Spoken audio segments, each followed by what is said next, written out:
Juste quelques petits conseils sur l'esprit. Voici le numéro 1. Il a besoin d'être nourri. Il a besoin d'être nourri. Il y a une phrase de l'Ancien Testament qui dit « Les humains ne peuvent pas vivre de pain seul. » Ou de nourriture seule. Les chiens peuvent, un crocodile peut, une araignée peut. L'homme ne peut pas vivre que de nourriture. Voici ce que ça dit. Les humains ont aussi besoin de mots. Les mots nourrissent l'esprit. Les mots donnent la vie. Les mots créent la perspicacité. Parce qu'il y a plus d'une façon de voir. Si nous voyons avec nos yeux, nous appelons cela la vue, mais il y a une autre façon de voir qui s'appelle la perspicacité. C'est pourquoi nous venons ici, nous nous réunissons pendant quelques jours, nous assistons aux cours, nous suivons les formations, nous lisons les livres, nous faisons tout cela. C'est pour développer plus de perspicacité. Laissez notre esprit être nourri pour penser, réfléchir et s'interroger. Et concevoir des idées, des projets, des buts. Donner une structure à quelque chose pour l'avenir.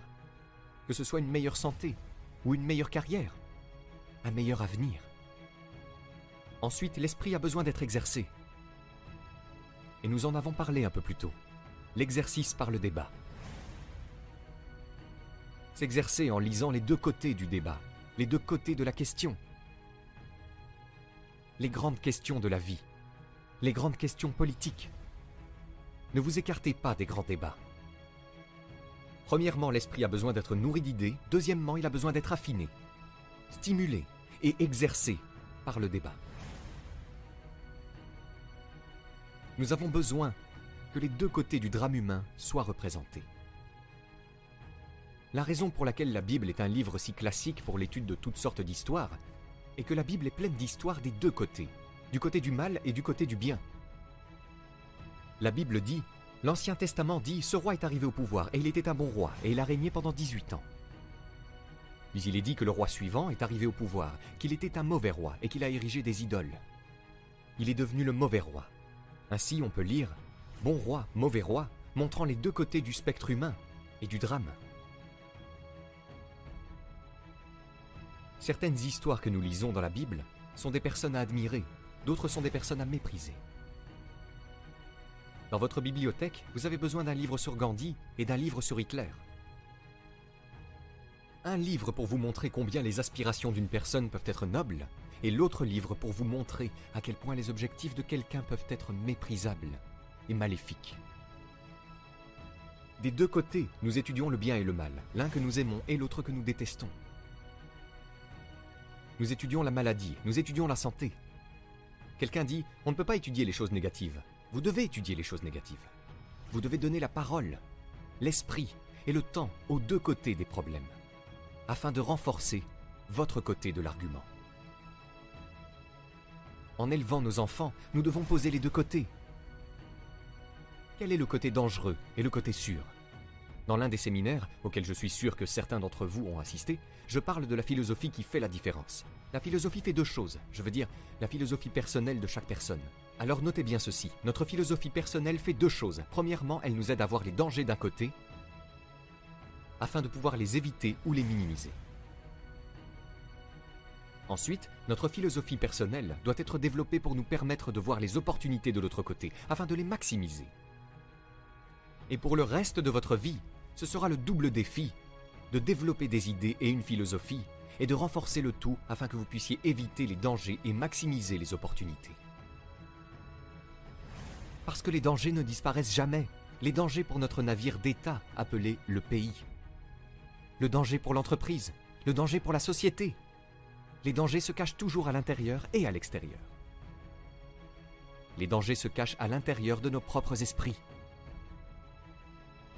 Quand j'étais enfant, ils avaient ces petits dessins animés. D'un petit garçon avec un gremlin d'un côté et un petit ange de l'autre. Et le petit diable, le petit gremlin disait « Vas-y, fais-le, c'est bon ». Le petit ange a dit « Non, non, non ». Donc quand les enfants sont jeunes, ils doivent s'engager dans ce débat. Je dois ou je ne dois pas?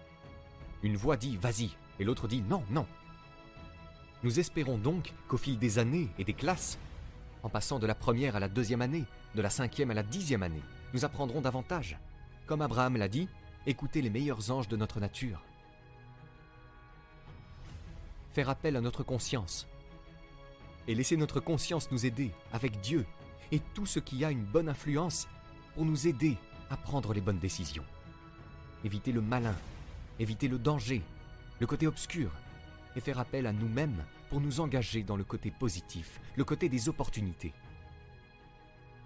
La bataille de l'esprit est importante pour nous tous les jours. Que penser, que ne pas penser? Mon mentor, M. Schauf, a dit « Montez la garde à la porte de votre esprit ». Et c'est vous qui décidez de ce qui entre. Vous décidez de ce qui remplit votre esprit, car il devient le matériau avec lequel vous construisez votre avenir. Donc, engagez votre esprit à prendre des décisions rationnelles sur la vie. Méfiez-vous du voleur dans la rue qui en veut à votre sac à main. Mais méfiez-vous aussi du voleur dans votre esprit qui en a après votre promesse.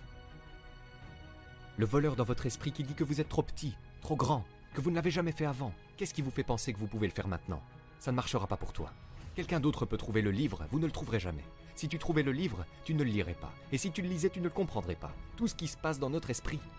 Alors notez cette phrase clé, c'est l'une des meilleures de la journée. Quoi que tu fasses, ne deviens pas une victime de toi-même.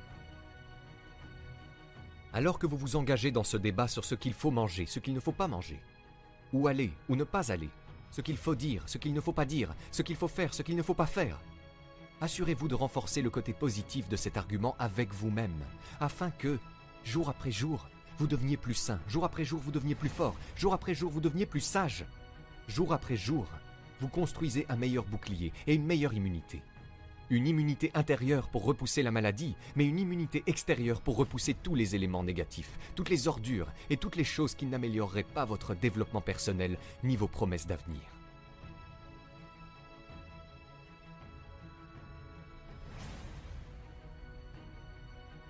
Donc c'est très important pour comprendre l'esprit. Nourrissez-le. Nous appelons cela de la nourriture pour la pensée. C'est la raison d'être d'une grande partie de ce séminaire de 3 jours. Fournir de la nourriture pour réfléchir, des pensées pour cogiter, et ensuite des idées pour débattre. Et ce n'est pas nécessairement ce qui est bien ou ce qui est mal, mais ce qui est mieux, ce qui est meilleur. Ça c'est bien, mais ce serait mieux. Avec ceci, oui, vous pouvez gérer, mais avec ceci, vous pouvez vous épanouir. Avec cela, vous pouvez exister. Avec cela, vous pouvez vivre une vie fantastique. Donc, exercez l'esprit. Maintenant, pour développer l'esprit, vous avez besoin d'une bonne bibliothèque. Laissez-moi vous donner 3 parties pour votre bibliothèque. La première est votre bibliothèque visuelle. Zig, moi et d'autres avons mis des choses en vidéo pour que vous puissiez les voir. Nous vous demandons de venir ici aujourd'hui et de voir ce qui se passe. Donc une partie vient par le visuel. Venez et voyez. Et puis si c'est sur vidéo, vous pouvez le voir encore et encore et encore. Phrase clé, la répétition est la mère de l'apprentissage. La répétition, c'est quand on l'entend à nouveau. On voit quelque chose qu'on n'a pas vu la première fois. Nous voyons quelque chose de différent que nous n'avions pas vu la première fois. Ensuite, il y a votre bibliothèque d'écoute. Zig Ziglar a raison, transformez votre voiture en salle de classe mobile. Vous pouvez avoir une formation universitaire en un temps relativement court, en utilisant simplement le temps de déplacement pour écouter. La phrase clé est d'écouter les voix de valeur. Faites preuve de discernement dans votre temps d'écoute. Écoutez quelqu'un de réputé, quelqu'un qui a de bonnes idées, quelqu'un qui a été recommandé, qui a une certaine valeur. Ne perdez pas votre temps à écouter des choses qui ne comptent pas beaucoup. Hey, il y a des choses qui ne valent pas la peine qu'on y consacre du temps. Vous savez, elles créent plus de poison que de bénéfices. Alors faites attention. Si quelqu'un me dit « ces œufs sont pourris », je ne vais pas faire une omelette et la goûter. Je veux dire, je vais le croire sur parole. Donc nourrissez l'esprit, exercez l'esprit et constituez votre bibliothèque. Je vous recommande 3 livres qui m'ont été recommandés lorsque j'ai commencé à constituer ma bibliothèque à l'âge de 25 ans. En ces jours accélérés, un développement personnel pour moi d'une valeur d'environ 7 ans a si fantastiquement changé mon compte en banque, changé mon revenu et révolutionné mon avenir. Avec les bases que mes parents m'ont données, la rencontre avec M. Schauf à l'âge de 25 ans, je vous le dis, cela a été un voyage pour moi comme aucun autre depuis. Puis j'ai eu des mentors tout au long du chemin. Je vous le dis, ils ont gardé mon esprit stimulé. Ils ont gardé mon intérêt vif. Ils m'ont aidé à évaluer et à peser ce qui est bon, ce qui est correct, ce qui est meilleur et ce qui est prospère en termes de vie. Des mentors. Le premier mentor que j'ai eu m'a recommandé ces 3 livres. Le premier était la Bible. J'avais un avantage car mes parents ont fait en sorte que je sois un assez bon érudit à 19 ans. Un bon livre qui vous servira toute votre vie. L'une des principales sources d'idées, d'histoire, de poésie, d'histoire. Une source majeure de stimulation. Ensuite, il m'a recommandé le livre « Réfléchissez et devenez riche » de Napoleon Hill. Réfléchissez et devenez riche. De bons mots, réfléchissez et devenez riche. Je me suis lancé, j'ai acheté le livre et je l'ai payé moins de 50 cents. Certaines des idées qu'il contient ont changé ma vie. Ensuite, Chauffe a recommandé le livre « L'homme le plus riche de Babylone » de George Clason. Il m'a aidé à devenir millionnaire à l'âge de 32 ans. Il a totalement changé mon avenir économique, juste avec les idées contenues dans un simple petit livre. Incroyable! Puis il m'a recommandé d'écouter un livre d'Earl Nightingale, intitulé « Le plus étrange des secrets ». C'était ma bibliothèque d'écoute pour commencer, « Le plus étrange des secrets » par Earl Nightingale.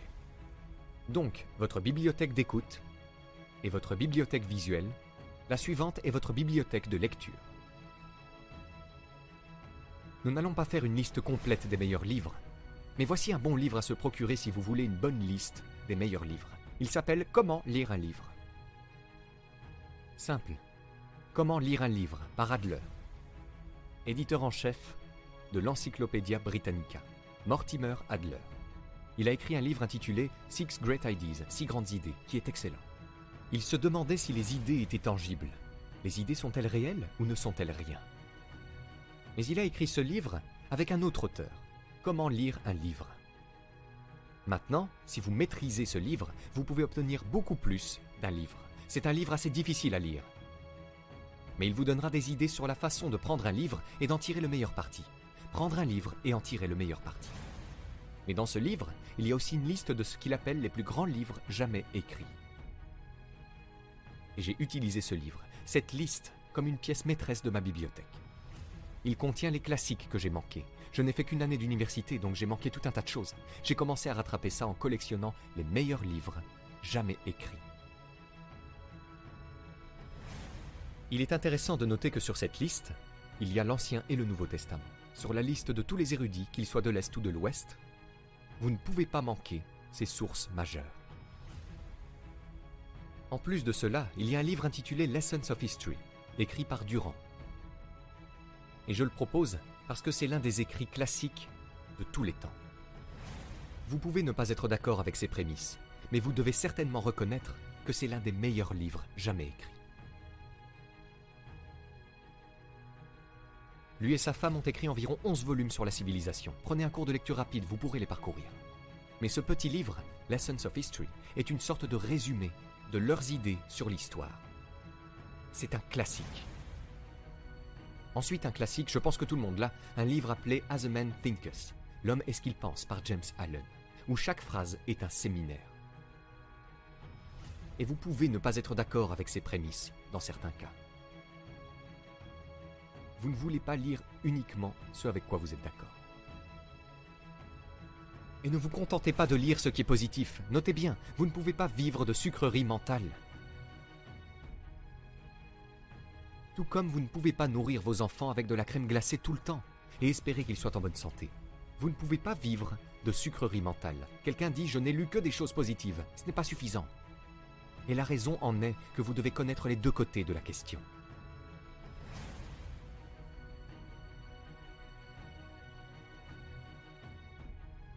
Donc, commencez votre bibliothèque comme je l'ai fait à 25 ans. Je l'ai mentionné dans un autre séminaire.